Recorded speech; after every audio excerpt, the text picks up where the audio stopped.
Olá! A violência das últimas semanas na Grande São Paulo assusta a todos. Mesmo porque esse drama não está restrito à maior cidade brasileira. Nesta semana, Santa Catarina registrou ataques a delegacias, morte de policiais e incêndio de ônibus. A violência urbana no Brasil preocupa não somente os brasileiros, mas também os organismos internacionais e turistas estrangeiros. Afinal, no ano que vem, vamos sediar a Copa das Confederações e, na sequência, a Copa do Mundo e os Jogos Olímpicos. E como explicar que o país que se orgulha de ser a sexta maior economia do planeta ocupe também o quarto lugar em homicídio de crianças e adolescentes? O Expressão Nacional de hoje vai debater essas perigosas contradições. Estão aqui conosco o deputado Rodrigo Betlen, do PMDB do Rio de Janeiro. Ele é integrante da Comissão de Segurança Pública da Câmara. O deputado William Dib, do PSDB de São Paulo, que também participa da Comissão de Segurança Pública da Câmara. O professor e pesquisador em Segurança Pública da Universidade Católica de Brasília, Nelson Gonçalves. E Alexandre Siconello, ele é assessor político do Instituto de Estudos Socioeconômicos, INESC, e integra o Conselho Nacional de Segurança Pública. Senhores, muito obrigada pela presença de todos aqui no nosso programa. Eu quero começar, deputado William Dib, pelo senhor, falando um pouquinho sobre São Paulo, depois vamos tentar expandir um pouco o nosso debate, mas na sua avaliação, por que essa onda de violência que assolou a Grande São Paulo nas últimas semanas? Porque, afinal, São Paulo vinha registrando quedas consecutivas de redução na taxa de homicídio. No ano passado, se eu não estiver com dado errado, foi o estado brasileiro que teve a taxa mais baixa de homicídio per capita. O que justifica de uma hora para outra? O que faltou ser feito para que de uma hora para outra houvesse essa onda de violência na cidade? Bom, primeiro que o crime organizado, ele baseado na questão de ocupação do Estado, dentro do Estado, fazer julgamento dos seus liderados, o crime organizado de São Paulo tomou uma dimensão inequivocadamente errada. E o governo não está cedendo, até porque a gente já teve experiência nacional de que quando um governo de Estado cede ou faz acordo com o crime organizado, pode ter paz, mas nós não podemos imaginar que isso é possível. Houve queda de muitos líderes do PCC, do crime organizado, e eles foram para uma revanche. A revanche começou com morte de policiais, comprados através de grampos telefônicos, a gente ficar sabendo que por dívidas de droga entre 650 e 800 reais é o quanto vale a vida de um policial. Então, esse momento é um momento em que todas as forças do Estado, a sociedade, os prefeitos, todos têm que se dar as mãos para que a vitória do Estado sobre o crime organizado se efetive.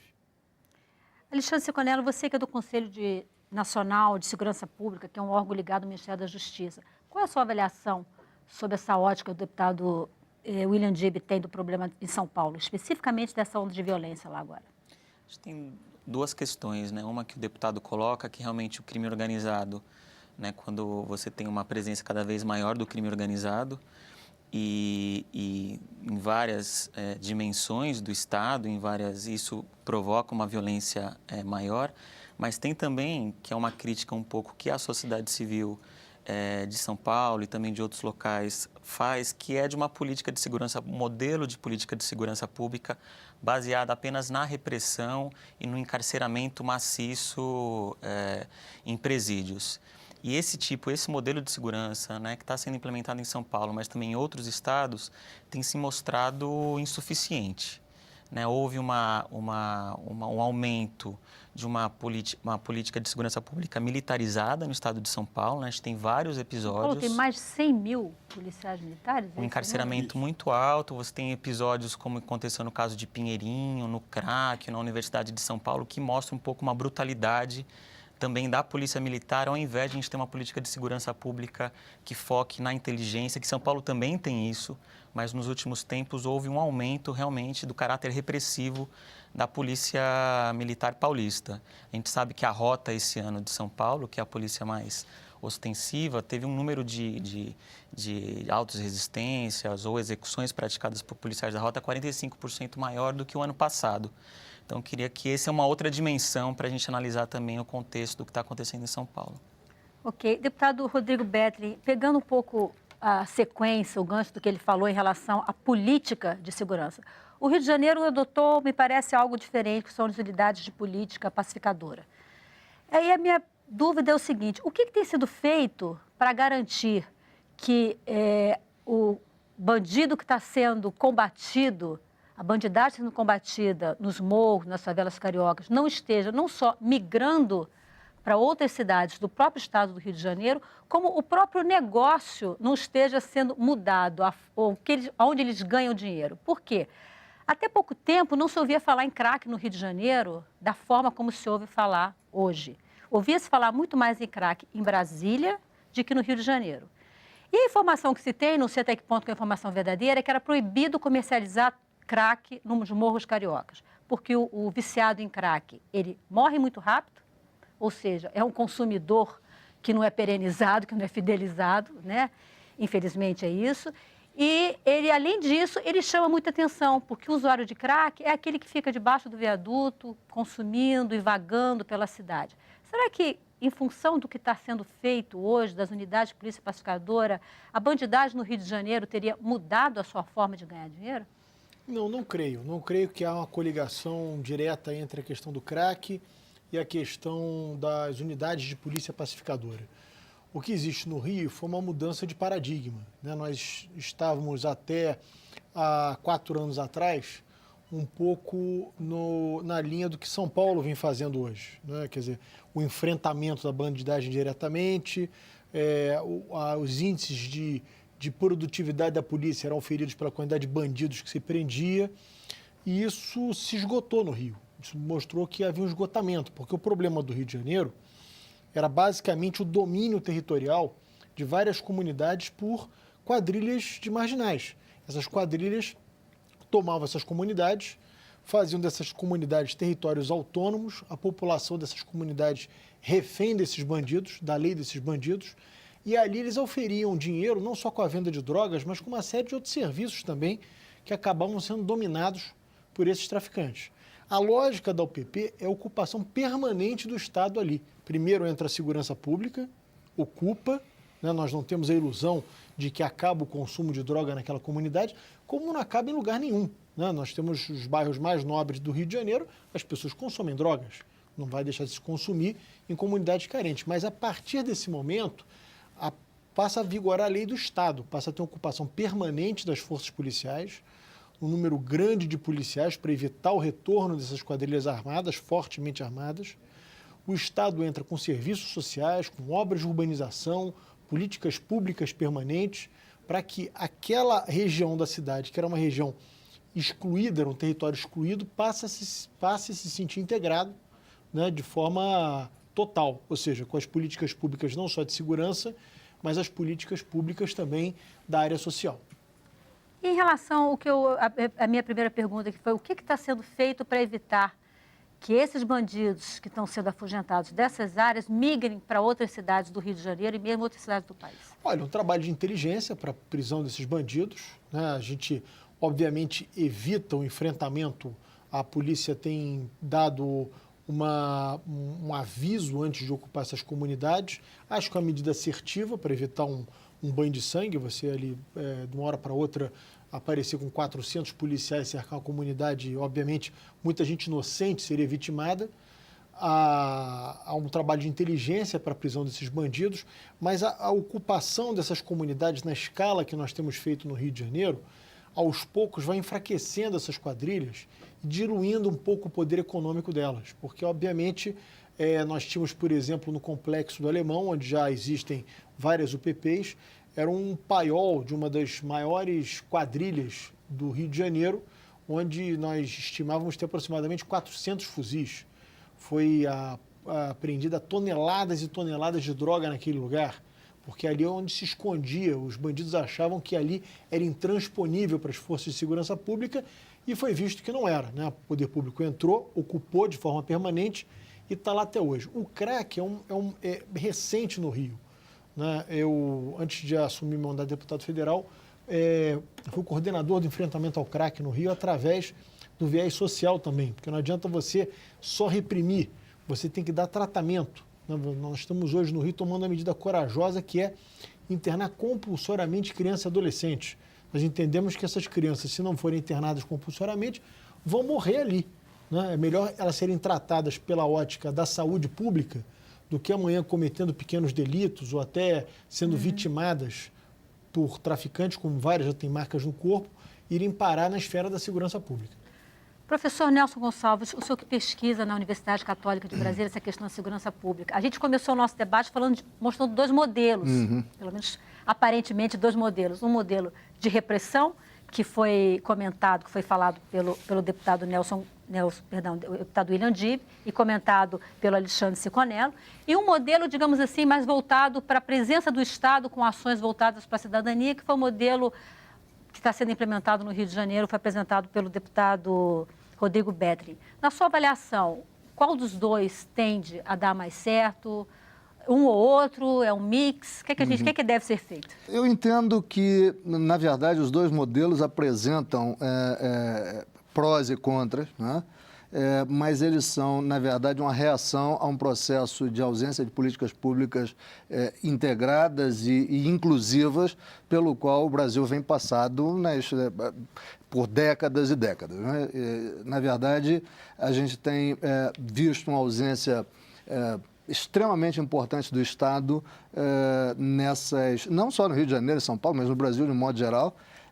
E muito recentemente é que há uma preocupação maior tanto da União, tanto do governo federal quanto dos governos estaduais, em identificar alguma maneira de reagir contra essa escalada de violência e de criminalidade que nós estamos vivenciando.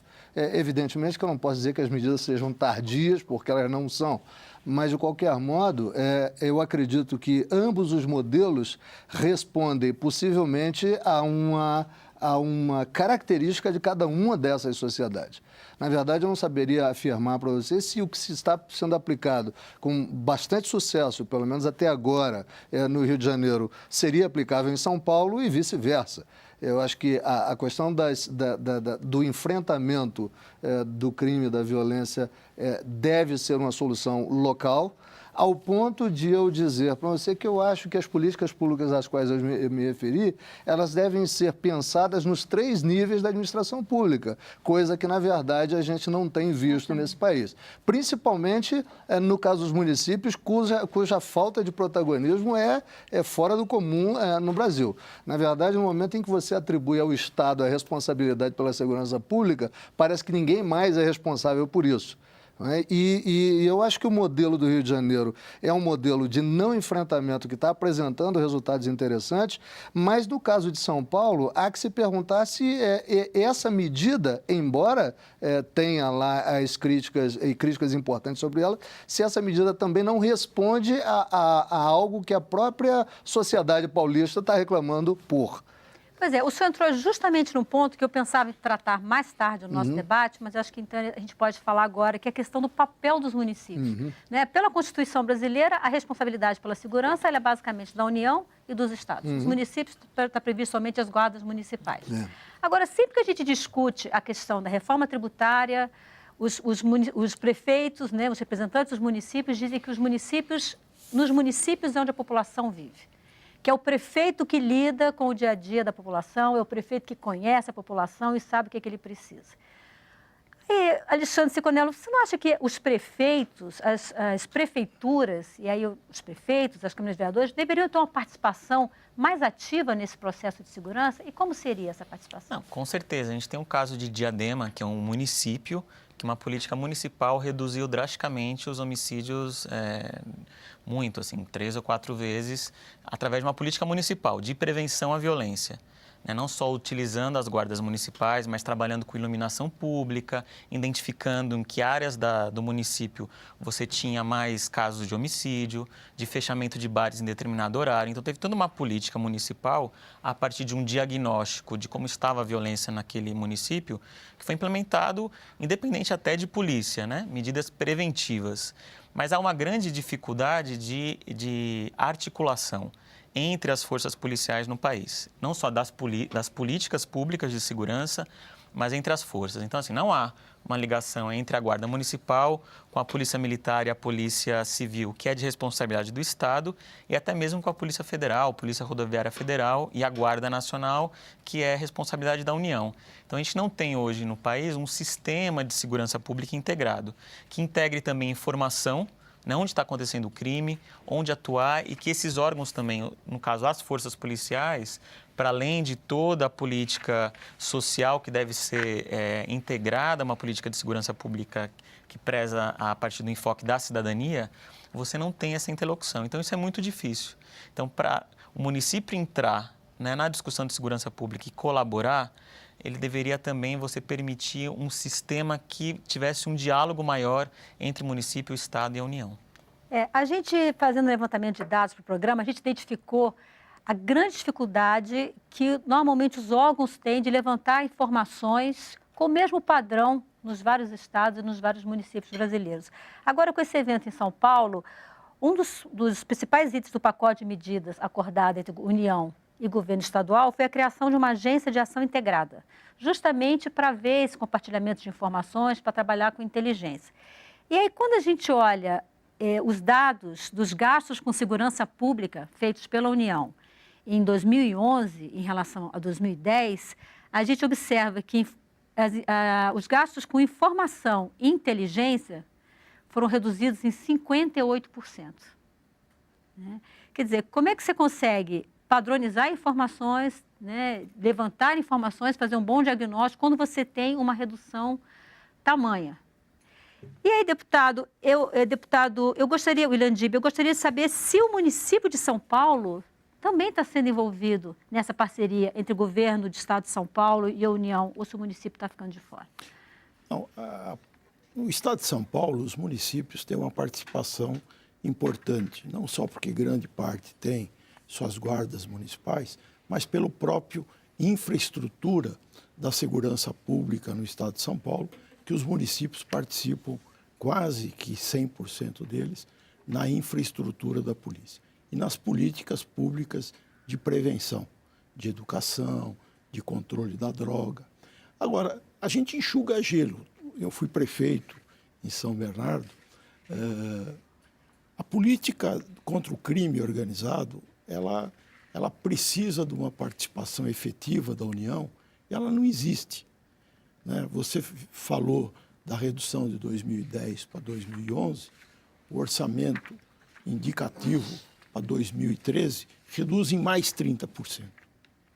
Já reduziu quase 50%, vai reduzir mais 30% o orçamento sobre segurança pública no Brasil. Durante a transição do último governo para este governo presidencial, houve assim uma demanda muito grande de que os veículos comprados, os aviões não tripulados para a segurança das fronteiras, seriam a grande solução. Pois bem, em 2011, eles não voaram porque não tinha contrato de combustível. Em 2013, eles não voaram, essa é a informação oficial, não voaram porque não tem contrato de manutenção. Hoje, na Comissão de Segurança Pública, que o nosso deputado Rodrigo estava presente, foi denunciado pelo delegado Protoge que foi um acordo escuso entre o Brasil e uma agência que comprou um avião inapropriado para a segurança e ele não voará. Quer dizer, e qual é a verdade?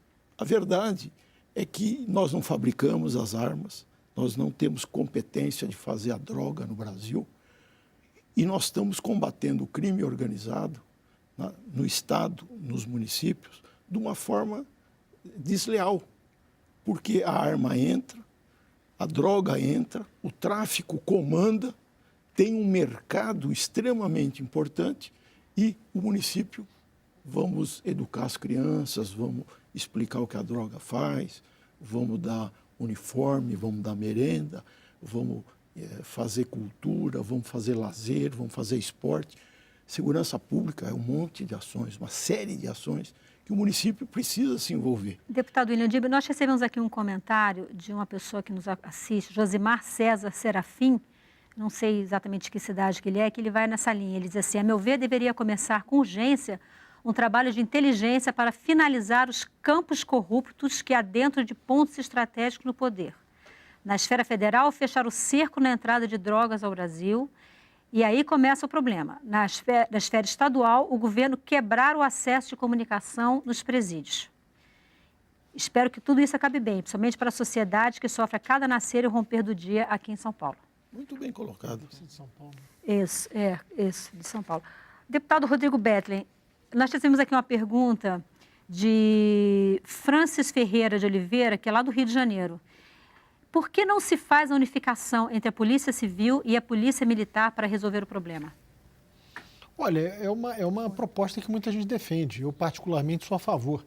Eu acho que a polícia, historicamente, a Polícia Civil e a Polícia Militar, elas acabam, às vezes, tendo papel complementares, mas, às vezes, uma dificuldade de integração muito grande no sair da investigação para o trabalho de ostensividade que é feito pela Polícia Militar. Você poderia ter uma polícia única com setor de investigação e outro setor de ostensividade. Não é simples, né, por conta das carreiras, por conta da toda a estrutura feita, mas seria uma alternativa. Eu queria só voltar à questão dos municípios, porque eu acho esse dado muito importante. O município tem um papel na segurança pública muito importante, que não pode ser desmerecido. Muitos prefeitos, às vezes, evitam entrar nesse tema, porque sempre é um tema muito espinhoso. Mas o município tem uma participação fundamental, começando por organizar a sua cidade. Há várias teses que no mundo inteiro, do enfrentamento do pequeno delito para evitar o grande delito. Né? E o pequeno delito, o que é? É o sujeito, às vezes, parar o carro na calçada, é o outro que monta uma barraca onde não pode, né? É uma esquina suja, mal conservada. Tudo isso dá uma sensação de abandono do espaço público, que vai permitindo que o pequeno delito comece ali e acabe no grande delito. São experiências bem-sucedidas no mundo inteiro. Nós tivemos aí em Nova York uma experiência bem-sucedida com o ex-prefeito Giuliani, que adotou a tese do Broken Windows, que era uma tese de dois cientistas americanos que desenvolveram uma tese nesse sentido. Na cidade do Rio de Janeiro, nós criamos uma Secretaria de Ordem Pública, eu fui secretário de Ordem Pública do Rio, nós enfrentamos os pequenos delitos de forma bastante contundente, até foi apelidado de choque de ordem pela mídia local. Nós tivemos a colocação de guardas municipais nos principais corredores, desarmados, apenas a presença do guarda inibe uma série de pequenos delitos, nós tivemos queda de vários delitos. Deputado, vamos voltar a falar isso daqui a pouquinho. Eu preciso fazer um breve intervalo. A gente vai fazer um breve intervalo e no próximo bloco nós vamos falar um pouco sobre homicídio de crianças e adolescentes de 0 a 19 anos no Brasil e em alguns países do mundo. O Inspeção Nacional volta já. Fique conosco.